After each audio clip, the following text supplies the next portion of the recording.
My name's Laura. I used to think I had it all figured out.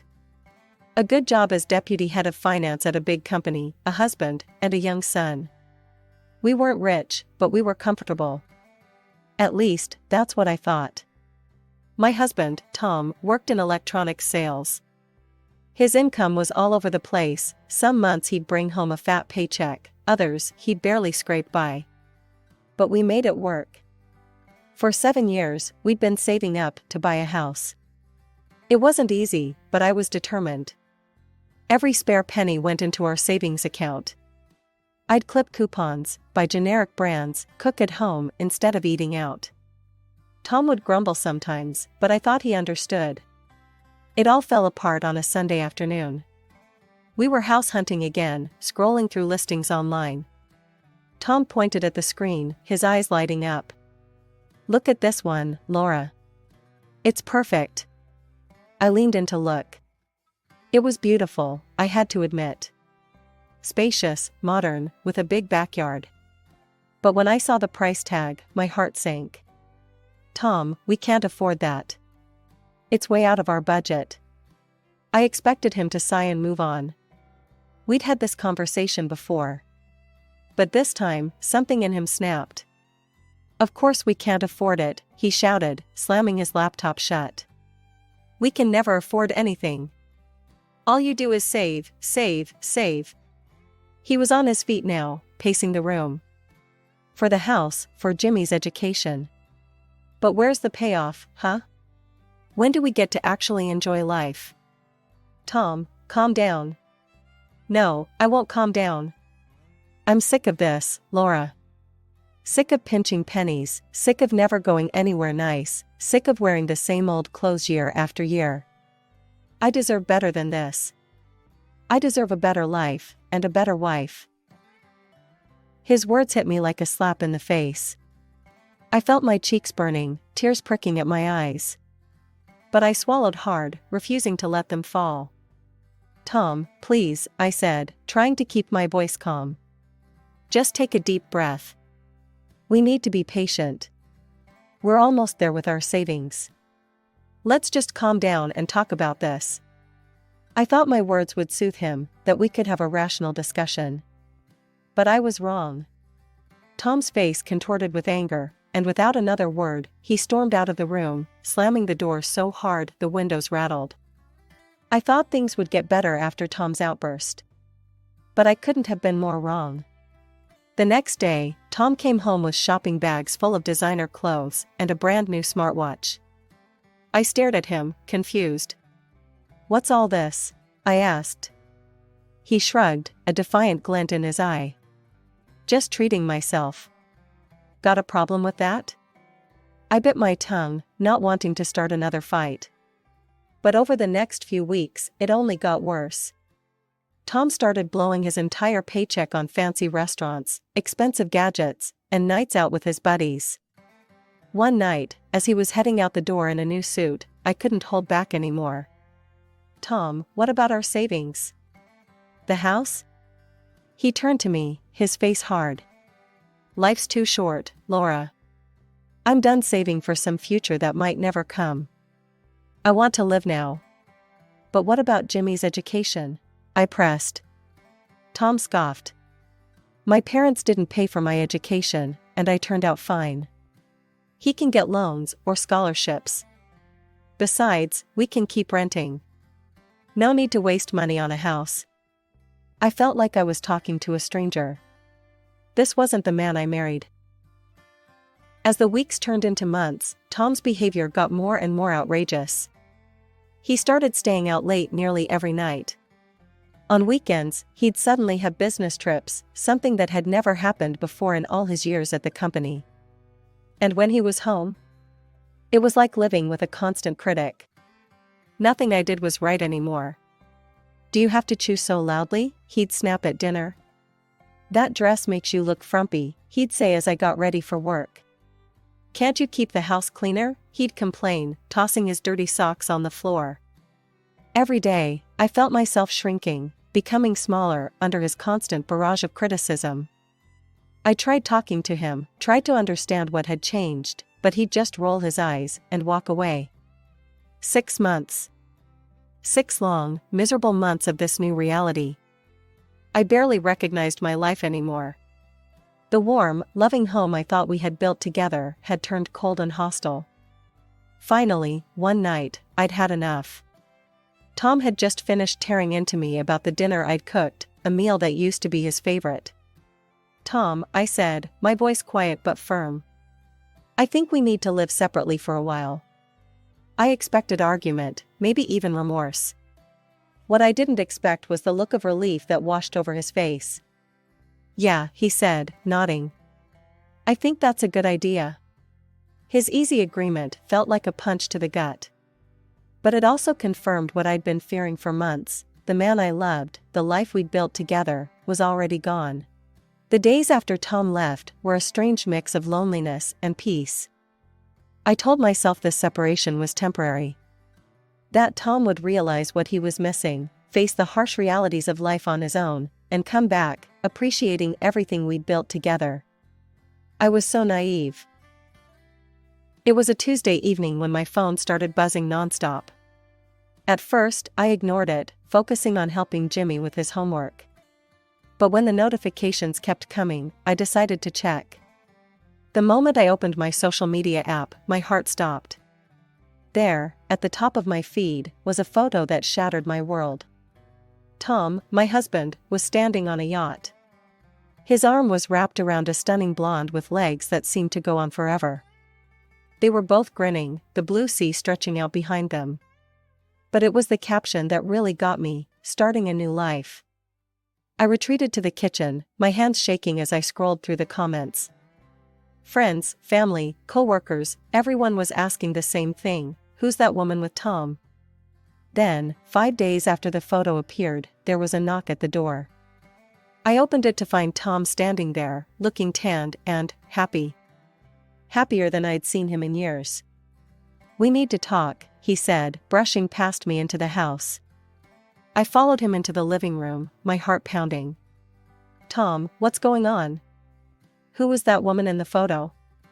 He turned to face me, a smirk on his face that made my stomach turn.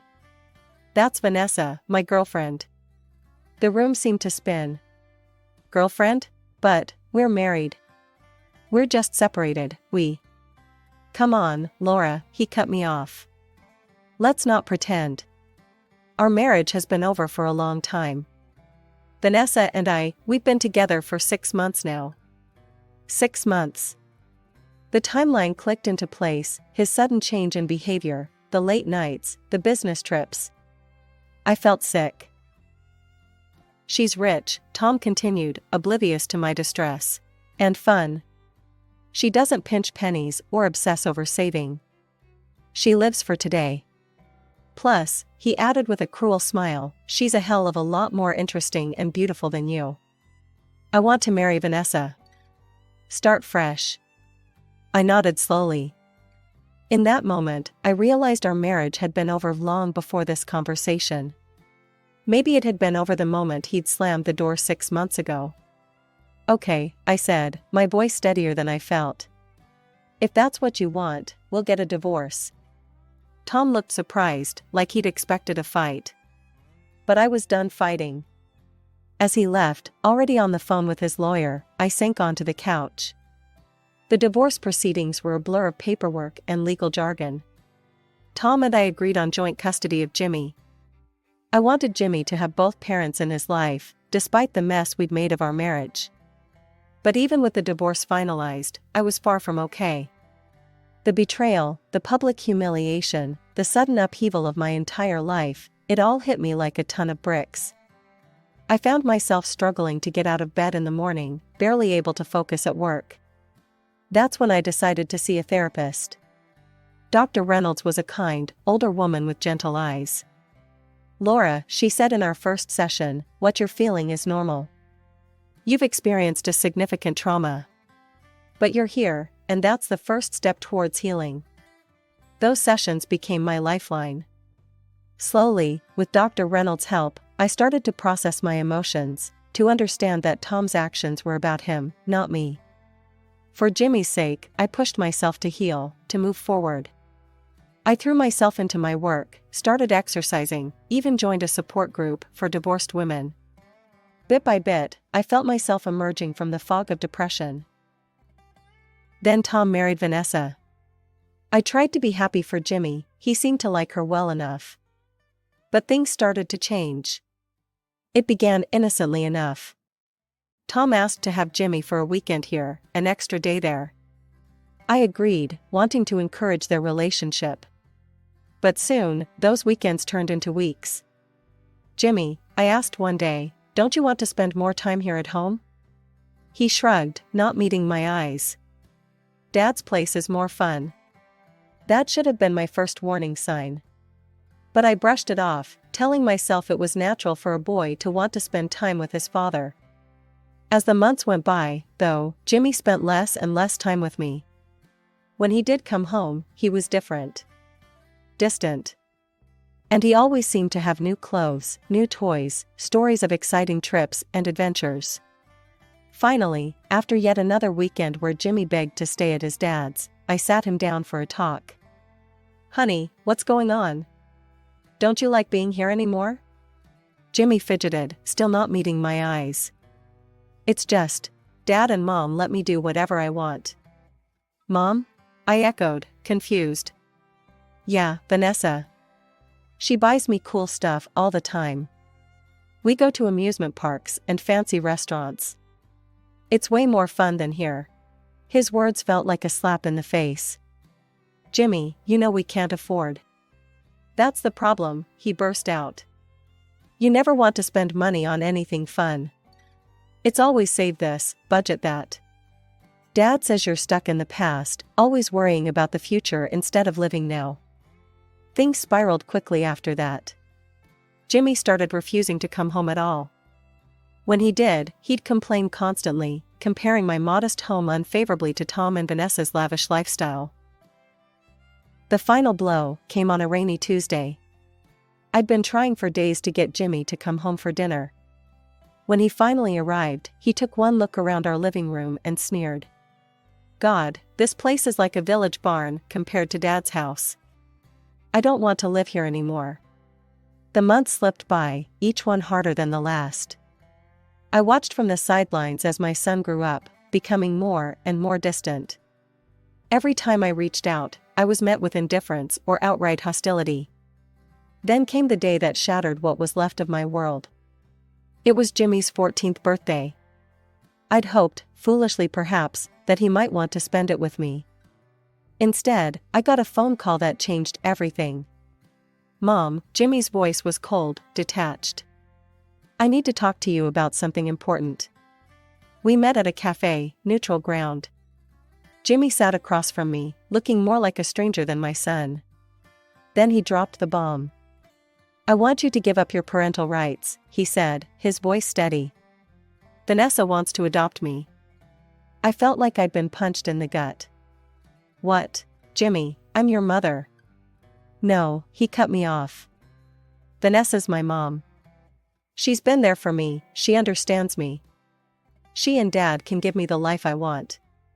And," he hesitated, then plowed on, "she can't have kids of her own. I want to be her son legally." I sat there, stunned, as Jimmy laid out their plan. Tom and Vanessa had already spoken to a lawyer. All they needed was my signature. Over the next few weeks, Tom and Vanessa pressed hard. Tom was triumphant, gloating. I wanted to fight. Every maternal instinct in me screamed to hold on to my son. But looking at Jimmy's face, seeing the determination there, I knew it would only push him further away. With a heavy heart, I signed the papers. The finality of it crushed me. I spiraled into a deep depression. If it hadn't been for my mother, I'm not sure I would have survived. She moved in with me, forcing me to eat, to get out of bed, to keep living. Slowly, painfully, I started to rebuild my life. I threw myself into work, started volunteering at a local animal shelter. Anything to fill the void left by Jimmy's absence. 3 years after the divorce, I met David. He was kind, successful, and patient. He listened as I poured out my story, offering support without judgment. When David proposed, I surprised myself by saying yes. As we exchanged vows, I felt a mix of joy and sadness. This wasn't the life I'd planned, but maybe it was the life I was meant to have. Just when I thought I had my new life figured out, I discovered I was pregnant. The news hit me like a tidal wave of emotions: joy, fear, excitement, and a twinge of sadness as I remembered the son I'd lost. David was over the moon. He'd always wanted children, but had never had the chance. We threw ourselves into preparing for the baby, transforming one of the rooms in our new house into a nursery. Oh, the house! It was everything I'd ever dreamed of and more. Spacious, with a beautiful garden and a view that took my breath away every morning. As I stood in the kitchen, my hand resting on my growing belly, I couldn't help but think how different this was from the life I'd had before. I tried not to think about Jimmy. He never called, never answered my messages. But I couldn't help myself from checking his social media accounts. At first, I told myself it was just to make sure he was okay. But as I scrolled through photos of lavish parties, expensive cars, and exotic vacations, I felt a growing unease. The carefree boy I'd raised was gone, replaced by a young man who seemed to value wealth and status above all else. I watched with a heavy heart as he posted about peasants who couldn't afford designer clothes, or complained about having to interact with common people at events. The final straw came when he shared a rant about how people below his level shouldn't be allowed in certain clubs. That day, with tears in my eyes, I unfollowed his accounts. It hurt too much to see what he'd become. Months passed, and our daughter, Emily, came into the world. As I looked into her tiny face, I silently promised her that I would never let her go, never let anyone take her from me. As Emily grew, we started taking family trips. Nothing extravagant, just weekend getaways to the beach or visits to nearby cities. I loved watching Emily's eyes light up at new experiences, hearing her delighted giggles as David swung her around in the waves. Life settled into a happy routine. I'd almost forgotten what it felt like to be constantly on edge, always worried about money or the next argument. With David and Emily, I felt safe, loved, content. Then came the day that turned everything upside down again. It was a sunny Saturday afternoon. David had taken Emily to the entertainment center for some daddy-daughter time, and I was enjoying a rare moment of quiet, catching up on some reading in our living room. The doorbell rang, startling me. We weren't expecting any visitors. Curiously, I went to answer it. The moment I opened the door, my heart stopped. Standing on my doorstep, looking older and somehow both familiar and strange, was Jimmy. He was taller now, his boyish features sharpened into those of a young man. He was dressed expensively, a gold watch glinting on his wrist. But it was his eyes that caught me. They were hard, calculating, so different from the warm brown eyes I remembered. "Hey, Mom," he said, his voice deeper than I remembered. "Long time no see." I stood frozen, unable to speak. Jimmy's eyes roamed past me, taking in the foyer with its high ceilings and elegant decor. He let out a low whistle. "Wow, nice place you've got here. Looks like you're not doing too bad for yourself." His tone was casual, almost mocking. I felt a chill run down my spine. "Jimmy," I finally managed to stammer. "What are you doing here? How did you find me?" He shrugged, a smirk playing on his lips. "Grandma told me." "Don't worry, I had to work hard to get it out of her. She's quite protective of you." I made a mental note to thank my mother later. And to have a serious talk with her about boundaries. "Can I come in?" Jimmy asked, not waiting for an answer as he brushed past me into the house. I stood in the living room, watching as Jimmy sauntered in and sprawled across our pristine white couch like he owned the place. "What happened, Jimmy? Why are you here?" I asked, trying to keep my voice steady. He let out a bitter laugh. "Oh, it's a real soap opera, Mom. Turns out my dear old stepmom wasn't as devoted as we all thought. Vanessa divorced Dad and kicked us both out of the house. Can you believe it? That impudent, gold-digging witch found herself a younger model and decided she didn't need us anymore. I winced at his crude language, but he was on a roll now. Guess I bet on the wrong horse, huh? He looked at me pointedly. Should have stuck with good old reliable mom instead of chasing the high life with that bitch. His words stung, bringing back all the pain of his rejection. But before I could respond, he switched gears. But hey, water under the bridge, right? You're still my mom. We've got a lot of lost time to make up for. His tone was jovial, but there was something calculating in his eyes that made me uneasy. I took a deep breath. Jimmy, I'm not sure it's that simple. You chose to cut me out of your life. Legally, I'm not your mother anymore. He waved his hand dismissively. Technicalities. Blood is thicker than water and all that crap. Besides, he grinned, think of all the money you saved not having to raise me these past few years. It's only fair you share some of that now, right? And there it was. The real reason for his sudden reappearance in my life. I'm sorry, Jimmy, but I can't just give you money, I said firmly. I have responsibilities here. I have a daughter to raise. Oh, so you replaced me, huh? He interrupted, his laugh ugly and bitter. Got yourself a shiny new kid and forgot all about your firstborn? I felt my temper rising, but fought to stay calm. It's not like that, Jimmy. Look, if you need help, maybe I could talk to David about getting you a job. A job? He scoffed, cutting me off again. I don't need a job, I need cash. Come on, Mom, you owe me. I don't owe you anything, I said, my voice finally hardening. You made your choice years ago. I'm sorry you're in a tough situation, but I can't just hand over money to you. His face darkened, all pretense of friendliness vanishing. You selfish, fat witch, he snarled, jumping to his feet. Dad was right to leave you. You're nothing but a nasty old hag who cares more about her bank account than her own son. Before I could respond, he stormed out, slamming the door so hard a picture fell off the wall. I sank onto the sofa, my legs no longer able to support me. Tears welled up in my eyes, spilling over as great, heaving sobs racked my body. This angry, entitled young man, how could this be my Jimmy? Where had I gone wrong? Was this my fault for not fighting harder to keep him? Or was this the inevitable result of the lifestyle Tom and Vanessa had given him? I don't know how long I sat there crying. All I know is that when I heard David's key in the lock, I hurriedly wiped my eyes, not wanting to worry him or Emily. But as soon as David walked in, Emily toddling beside him, he took one look at my face and knew something was wrong.